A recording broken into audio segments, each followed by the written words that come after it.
Hello friends, आज हम लोग लर्न करेंगे पास्ट परफेक्ट टेंस में इंट्रोगेटिव सेंटेंस। इंट्रोगेटिव सेंटेंस क्या होता है? जैसे कि क्या आप वहाँ गए थे, क्या वह उसके पास गए थे। जो ऐसा सेंटेंस होता है क्या और उसके बाद गए थे या जा चुके थे। Past perfect tense interrogative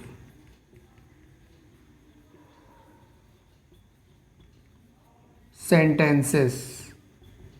interrogative sentence, इसका स्ट्रक्चर होता है had plus subject plus V3 plus object. Hindi के सेंटेंस में क्या आता है और उसके बाद लास्ट में आ था, या था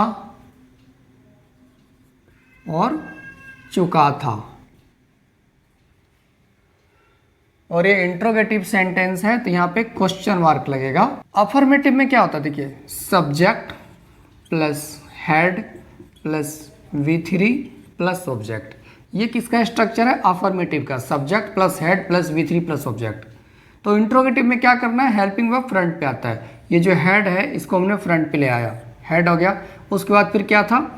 सब्जेक्ट। ये सब्जेक्ट है, इसको आगे लाया तो उसके बाद क्या आएगा? सब्जेक्ट है ना, सब्जेक्ट आ गया। उसके बाद फिर V3 प्लस ऑब्जेक्ट। सारा कुछ सेम ही है। जो ये हेल्पिंग वर्ब होता है ये आगे आ जाता है इंट्रोगेटिव सेंटेंस के लिए। इंट्रोगेटिव एग्जाम्पल के लिए एक सेंटेंस लेते हैं। क्या आपने रोहन को बोल दिए थे? क्या आपने रोहन को बोल दिए थे या आपने रोहन को बोल दिए थे क्या? ये क्या सेंटेंस के स्टार्टिंग में भी आ सकता है और ये क्या सेंटेंस के लास्ट में भी आ सकता है। दोनों का सेंस एक ही है। जैसे देखिए, क्या आपने रोहन को बोल दिया था या आपने रोहन को बोल दिया था क्या। अब यहाँ पे आपने है तो यहाँ पे दिया था नहीं, दिए थे होंगे, प्लूरल नंबर है। अब इसको इंग्लिश में कैसे बोलेंगे? हैड। सबसे पहले क्या आएगा? Helping verb had. तो हम लोग जब इंट्रोगेटिव सेंटेंस बनाते हैं तो पहले देखते हैं कि सब्जेक्ट क्या है, क्योंकि सब्जेक्ट के अकॉर्डिंग ही हेल्पिंग वर्ब लगता है। कोई भी इंट्रोगेटिव में क्या होता है? पहले हेल्पिंग वर्ब आगे आता है, तो इसके लिए हमें सब्जेक्ट को देखना पड़ता है पहले। इसमें क्या है? इसमें भी हेल्पिंग वर्ब आगे आया है, लेकिन यहाँ पे सब्जेक्ट को इसलिए नहीं देखना है क्योंकि हैड ही है। हेल्पिंग वर्ब जैसे कि हैज़ और हैव होता है, प्रेजेंट टेंस में क्या होता है? हैज़ और हैव। तो सब्जेक्ट के अकॉर्डिंग किसी में हैज़ लगेगा, किसी में हैव लगेगा। इसमें क्या है? सबके साथ हैड ही लगता है। तो यहाँ पे सब्जेक्ट को देख के फायदा नहीं है, क्योंकि लगाना तो हमें हेल्पिंग वर्ब हैड ही है। तो हैड हो गया। उसके बाद सब्जेक्ट क्या है? आपने, आप। तो आपका क्या होगा? यू। आप, आपने, आपको, सबका क्या होता है? यू। V3 बोल दिए थे क्या? बोलना का क्या? स्पीक। तो स्पीक का थर्ड फॉर्म स्पोकन। वर्ब का first form, second form and third form. Speak, spoken and third form spoken. और परफेक्ट टेंस में क्या होता है? V3। प्रेजेंट परफेक्ट हो या पास्ट परफेक्ट, वर्ब का थर्ड फॉर्म लगता है, ये वाला थर्ड फॉर्म। तो थर्ड फॉर्म क्या है? स्पोकन।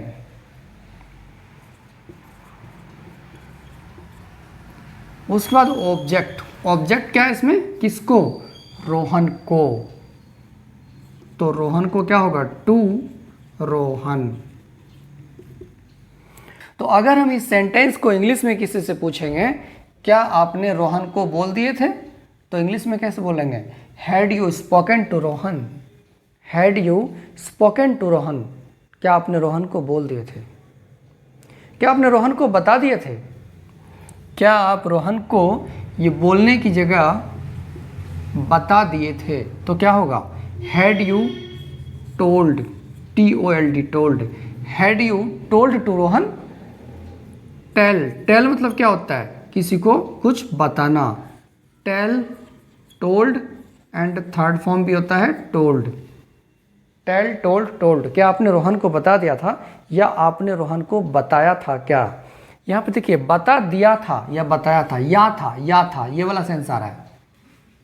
क्या आपने रोहन को बता दिया था या क्या आपने रोहन को बताया था, या क्या आप रोहन को बता चुके थे, ये है ना चुके थे।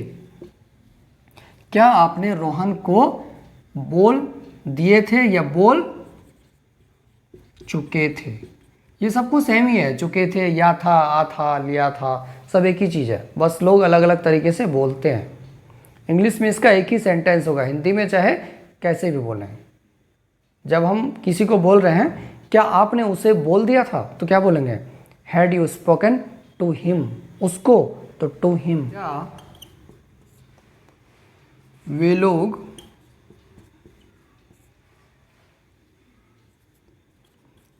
उसके पास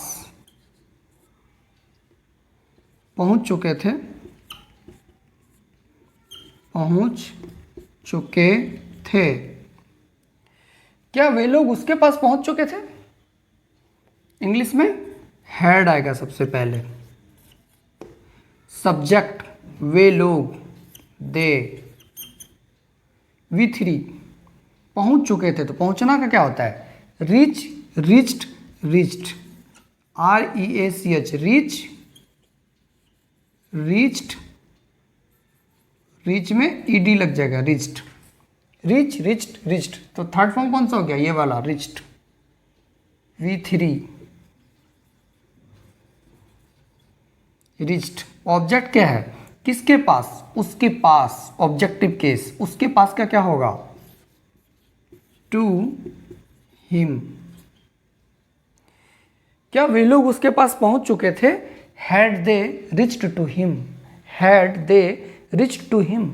अगर कोई इंग्लिश में बोल रहा है had they reached to him, मतलब क्या वे लोग उसके पास पहुंच चुके थे। अगर ये आपसे पूछा जा रहा है क्या वे लोग आपके पास पहुंच चुके थे, कल की बात हो रही है, कल, क्या पे उसके पास को हटा के आपके पास, क्या वे लोग आपके पास पहुंच चुके थे कल, क्या वे लोग कल आपके पास पहुंच चुके थे। आपसे पूछा जा रहा है जो वे लोग थे कल क्या आपके पास पहुंच चुके थे, तो इसको कैसे बोला जाएगा, had they reach to you, ये हिम नहीं, आपके पास तो यू, और कल की बात हो रही है तो यस्टरडे।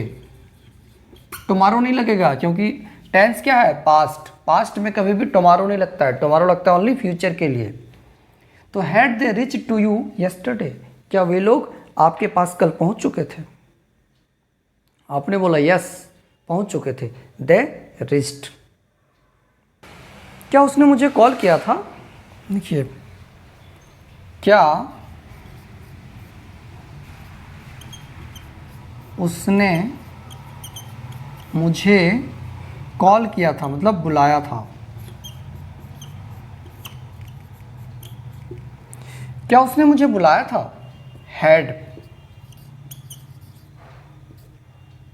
सब्जेक्ट क्या है, हैड के बाद उसने बुलाया था या था, मेल की बात हो रही तो ही लगेगा, अगर बुलाई थी होता तो सी लग जाता।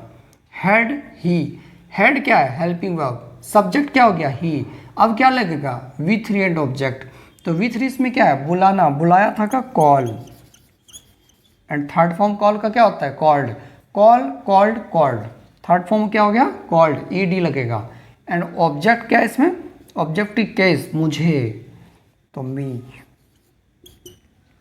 मी या टू मी भी कर सकते हैं। हैड ही कॉल्ड मी, क्या उसने मुझे बुलाया था, क्या आपने मुझे याद किया था, हैड यू रिमेंबर मी, क्या आपने उसे मेरे बारे में पूछा था, had you asked him about me, had you asked him, क्या आपने उससे पूछा था मेरे बारे में, अबाउट मी। तो अभी हम लोगों ने पास्ट परफेक्ट टेंस का इंट्रोगेटिव को प्रैक्टिस किया कि इंट्रोगेटिव सेंटेंस कैसे बोले जाते हैं, कैसे ट्रांसलेट किए जाते हैं। होप आपको वीडियो पसंद आया होगा। अगर आपको वीडियो पसंद आया तो लाइक एंड सब्सक्राइब जरूर करें। Thank you.